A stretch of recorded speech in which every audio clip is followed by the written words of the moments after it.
What do you do when you're in a bad mood?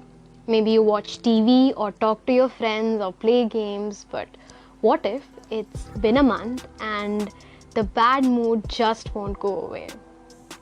I described this bad mood in my previous episode, and after a month long of talking to friends, watching series, wasting time in every form that I could think of, I told myself it's enough.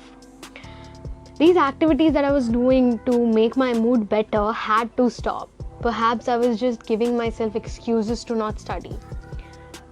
So then I told myself I'm okay. And the haze that I had in my brain, about which I talked in the previous episode, I quoted it with academic issues. Something that I couldn't quite, break through not so soon. So I started staying up all night and watching video lectures. The school online classes had started, but I wasn't attending any of it because I would be sleeping during the day. Then the coaching institutes also started their online classes, and for the first time I was prepared for the lectures. I had my 100% attention in all the lectures. I would respond in the classes within seconds. I was doing homework. An ideal student, that is. So as you can see, I started giving priority to my studies at first. But then I started giving priority to only studies. To the point where I ignored sleeping, eating, exercising, every other activity that you do on a daily basis to keep your body and your mind healthy. Gradually, I started losing interest in my subjects. Giving answers in the class didn't give me the same adrenaline rush anymore. I wasn't 100% attentive in the classes anymore. So I thought I needed a break. That's when I realized that I had not been in contact with anyone over a month. Whom should I call? Before lockdown, I did not have a WhatsApp account, and so I had no contacts. I used to see people putting up screenshots on their status, screenshots of them watching movies together, of them playing games together. Everybody had adjusted themselves into these tiny virtual clans, and I belonged to none.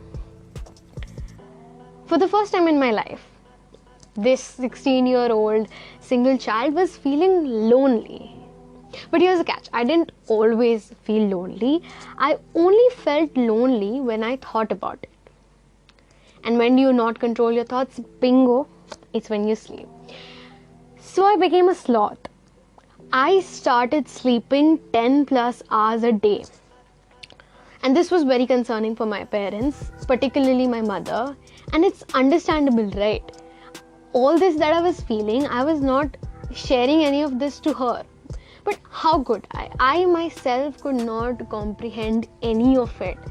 I myself was in complete denial to the things that were happening to me. Then she started writing letters.